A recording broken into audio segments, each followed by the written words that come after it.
अपना घर खरीदना ज़्यादा सही है या रेंट पे रहना? देखो, ये एक ऐसा सवाल है जिसका क्लियर आंसर शायद ही किसी के पास हो। और ये डिबेट आज का नहीं है, ये सालों से चलती आ रही है और आगे भी ऐसे ही चलती रहेगी।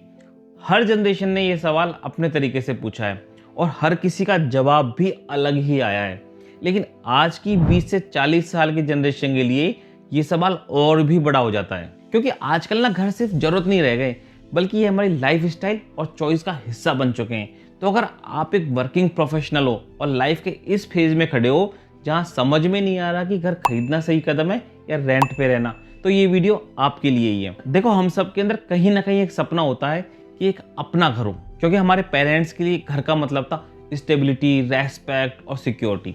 लेकिन आज की जनरेशन के लिए करियर, फ्रीडम और फ्लेक्सिबिलिटी भी उतने ही जरूरी हैं। तो अब सवाल सिर्फ घर लेना है या नहीं इसका नहीं है, बल्कि सवाल है कि कब लेना सही है।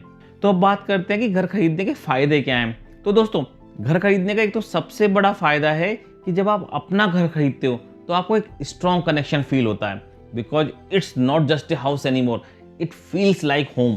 क्योंकि वो सिर्फ एक मकान नहीं, वो आपकी मेहनत, आपकी आइडेंटिटी और आपके सपनों का हिस्सा है, जहां ना तो लैंडलॉर्ड की परमिशन का चक्कर है और ना ही घर खाली करने के नोटिस पीरियड का डर। सिर्फ आप और आपकी जगह। अपने घर का दूसरा फायदा है स्टेबिलिटी। अगर आप मैरिड हो या फैमिली प्लान कर रहे हो या फिर किड्स के लिए एक परमानेंट बेस चाहते हो, तो घर की ओनरशिप आपको एक इमोशनल फाउंडेशन देती है। और तीसरा फायदा है एसेट क्रिएशन।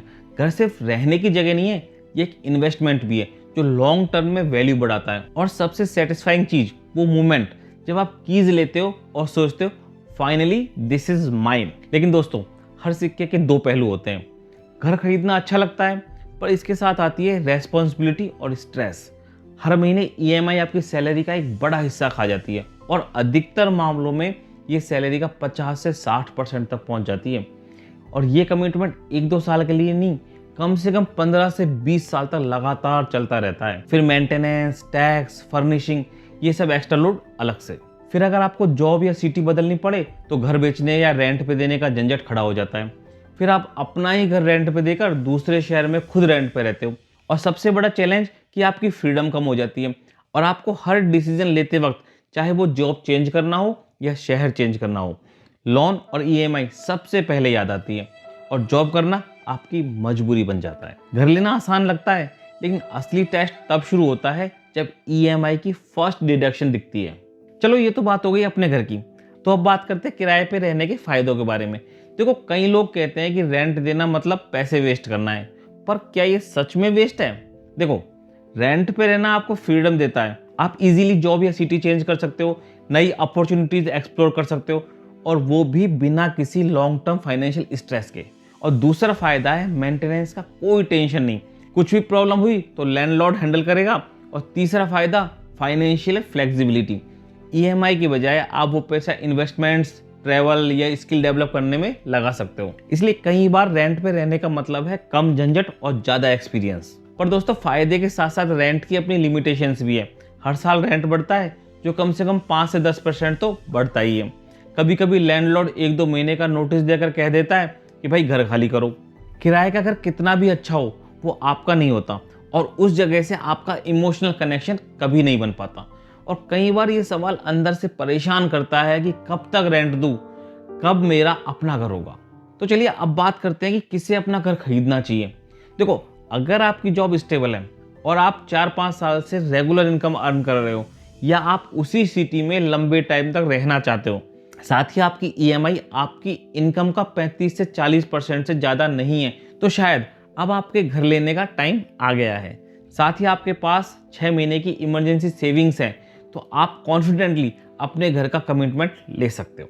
देखो, घर तभी लीजिए जब वो आपके लिए पीस लाए, प्रेशर नहीं। अब देखते हैं कि रेंट पे रहना किसके लिए बेटर है। अगर आप करियर के ग्रोथ फेज में हो और बार बार जॉब चेंज कर रहे हो, या फिर आप एक्सप्लोर करना चाहते हो, तो फिलहाल रेंट पे रहना ही स्मार्टर मूव है। इससे आपको फाइनेंशियल फ्रीडम मिलती है, साथ ही आप सेविंग्स बिल्ड कर सकते हो, और जब टाइम सही लगे तो घर लेना एक कॉन्फिडेंट डिसीजन कहलाता है। कभी कभी रेंट पे रहना डिले नहीं, बल्कि एक स्ट्रेटजी की तरह काम करता है। लेकिन अगर आपने फाइनली डिसाइड कर लिया है कि आपको अपना घर लेना है, तो उससे पहले कुछ बातें क्लियर होनी चाहिए। पहली, कि क्या आपकी जॉब और इनकम स्टेबल है। दूसरी, क्या आपने इमरजेंसी फंड बना लिया है। और तीसरी, क्या आपको पता है कि आप आने वाले 5 साल उसी शहर में रहने वाले हो?